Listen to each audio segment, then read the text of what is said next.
नमस्कार, मैं हूं अंकुर और आप देख रहे हैं सत्यहिंदी.com।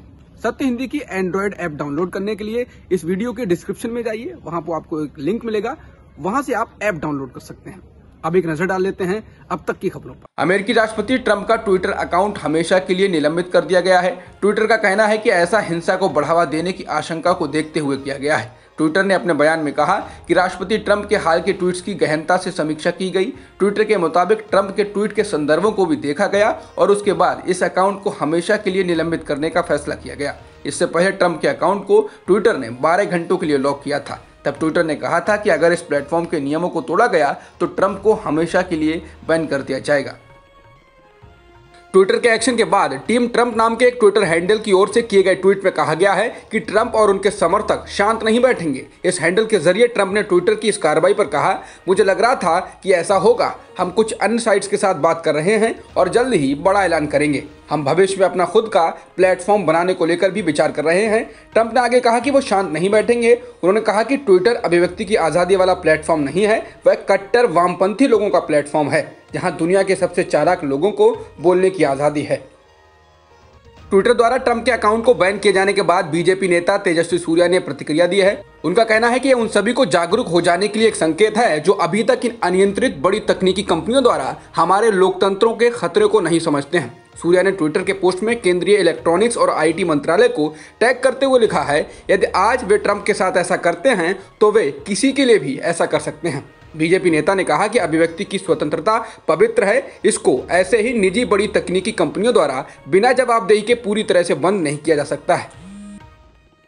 अमेरिका के राष्ट्रपति डोनाल्ड ट्रंप ने शुक्रवार को घोषणा की कि वे जो बाइडेन के शपथ ग्रहण समारोह में नहीं जाएंगे।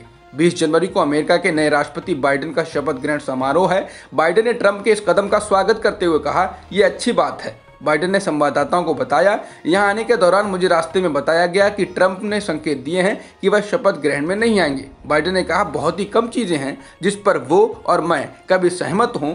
हाल ही की घटनाओं के बाद वह देश के लिए शर्मिंदगी का कारण बन गए हैं। उनका शपथ ग्रहण समारोह में नहीं आना एक अच्छी बात है। उन्होंने कहा कि ट्रंप संयुक्त राज्य अमेरिका के इतिहास में सबसे अक्षम राष्ट्रपतियों में से एक हैं। अमेरिका में डेमोक्रेटिक और रिपब्लिकन दोनों पार्टियों के सांसद राष्ट्रपति ट्रंप को हटाने की मांग कर रहे हैं। प्रतिनिधि सभा की अध्यक्ष नैन्सी पेलोसी ने कहा कि अगर ट्रंप तुरंत नहीं हटते हैं तो प्रतिनिधि सभा उनके खिलाफ दूसरा महाभियोग प्रस्ताव लाने पर विचार करेगी। डेमोक्रेटिक पार्टी के शीर्ष नेतृत्व ने उपराष्ट्रपति माइक पेंस से अनुरोध किया है कि राष्ट्रपति ट्रंप को विद्रोह भड़काने के कारण पद से हटाने के लिए वह अमेरिकी संविधान का 25वां संशोधन लागू करें। बता दें, बुधवार को हजारों की संख्या में ट्रंप समर्थकों ने अमेरिकी संसद भवन पर हिंसक धावा बोल दिया था। केंद्र और किसान संगठनों के बीच 8वें दौर की वार्ता बिना किसी समझौते के खत्म हो गई है। सुप्रीम कोर्ट की इस मुद्दे पर 11 जनवरी को होने वाली अगली सुनवाई के बाद 15 जनवरी को 9वें दौर की बातचीत शुरू होगी। किसान संगठनों के नेताओं के अनुसार केंद्र ने उन्हें कहा कि बेहतर यह है कि मुद्दा सर्वोच्च न्यायालय हल करे। केंद्र ने किसानों की अगली सुनवाई में पेश होने को कहा। सरकार का कहना है कि वो इस मामले को जल्द समाधान के लिए रोज सुनवाई करने की अपील करेगा। वहीं किसान नेताओं का कहना है कि नीतिगत मुद्दों को अदालत के जरिए तय नहीं किया जाना चाहिए। अदालत केवल कानूनों की संवैधानिक वैधता की जांच कर रही है। हर दिन बढ़ते जा रहे किसान आंदोलन के बीच अब कांग्रेस भी मोदी सरकार को घेरने की योजना बना रही है। किसान आंदोलन पर चर्चा के लिए पार्टी अध्यक्ष सोनिया गांधी शनिवार को पार्टी नेताओं के साथ वर्चुअल बैठक कर इस मामले में रणनीति तय करेंगी। सोनिया के साथ इस वर्चुअल बैठक में पार्टी के राष्ट्रीय महासचिव और प्रभारी भाग लेंगे। कांग्रेस किसानों को अपना समर्थन दे चुकी है और पार्टी के नेता लगातार मोदी सरकार से इन कानूनों को वापस लेने की मांग भी कर रहे हैं। सोनिया गांधी ने कुछ दिन पहले मोदी सरकार को आज़ादी के बाद की सबसे अहंकारी सरकार बताते हुए इन कानूनों को वापस लेने की मांग को दोहराया था। एएनआई के मुताबिक कांग्रेस अब इस मामले पर केंद्र सरकार के खिलाफ आक्रामक तेवर अख्तियार करने जा रही है। शुक्रवार को पार्टी के महासचिव प्रियंका गांधी वाड्रा ने कहा कि पार्टी को इन कानूनों को रद्द करने के सिवा कुछ भी स्वीकार नहीं है। राजस्थान बीजेपी में सब कुछ ठीक नजर नहीं आ रहा है। अब पार्टी के बीच की ही गुटबाजी सामने आ रही है। राज्य में बीजेपी के अध्यक्ष सतीश पूनिया ने बीजेपी अध्यक्ष जेपी नड्डा से मुलाकात की।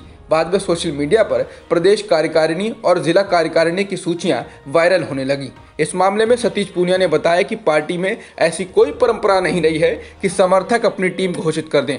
उन्होंने कहा कि वसुंधरा समर्थकों ने अपनी टीम बना ली है। इस मामले में केंद्रीय नेतृत्व को खबर है। हमें जैसा आदेश मिलेगा वैसा ही किया जाएगा। सतीश पूनिया ने कहा कि वसुंधरा समर्थकों की तरफ से जारी सूची में संगठन के लोग नहीं हैं, इसमें वे लोग हैं जिन्हें कोई पहचानता भी नहीं। बीजेपी अध्यक्ष जेपी नड्डा आज एक बार फिर पश्चिम बंगाल के दौरे पर हैं। जेपी नड्डा आज बंगाल के वर्धमान जिले में बीजेपी के एक मुट्ठी चावल संग्रह कार्यक्रम की शुरुआत करेंगे। पिछली बार जेपी नड्डा के काफिले पर हमले के बाद इस बार उनके दौरे को देखते हुए कड़ी सुरक्षा व्यवस्था की गई है। वर्धमान के कटवा में जेपी नड्डा रोड शो करेंगे। ये रोड शो 9 किलोमीटर लंबा होगा।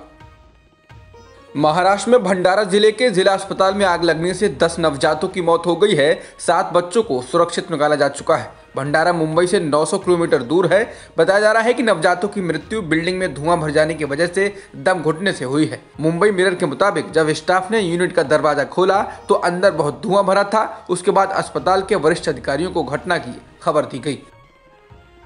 भारत में एक दिन में 18,000 से अधिक कोरोना संक्रमण के मामले दर्ज किए गए हैं और 228 लोगों की जान भी गई है। इसके साथ ही देश में कुल संक्रमितों का आंकड़ा 1,04,31,000 के पार हो गया है और मृतकों की कुल संख्या 1,50,000 से अधिक हो चुकी है।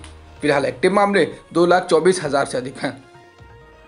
कोरोना वैक्सीन को लेकर प्रधानमंत्री मोदी सोमवार को देश के सभी राज्यों के मुख्यमंत्रियों के साथ बैठक करेंगे। सोमवार शाम को 4 बजे ये बैठक होगी। ये बैठक ऐसे वक्त हो रही है जब दिल्ली समेत देश के कई हिस्सों में कोरोना वैक्सीन की पहली खेप पहुंचने वाली है। जनवरी मध्य के बाद से कोरोना वैक्सीन का टीकाकरण शुरू भी हो सकता है। सिडनी टेस्ट मैच में टीम इंडिया पहली पारी में 244 रनों पर ढेर हो गई है। ऑस्ट्रेलिया की तरफ से पैट कमिंस ने 4 विकेट झटके हैं। जोश हेजलवुड ने 2 विकेट लिए जबकि मिशेल स्टार्क को 1 सफलता मिली है। भारत के 3 खिलाड़ी रन आउट हुए हैं। पहली पारी के आधार पर ऑस्ट्रेलिया को 94 रनों की बढ़त हासिल हो चुकी है, जिसके बाद ऑस्ट्रेलिया ने अपनी दूसरी पारी शुरू कर दी है, जिसमें उसके शुरुआती 2 विकेट जल्दी ही गिर गए हैं। अब तक की खबरों में इतना ही। बाकी खबरों के लिए बने रहिए सत्यहिंदी.com के साथ। सत्य हिंदी का ऐप डाउनलोड करें गूगल प्ले स्टोर पर।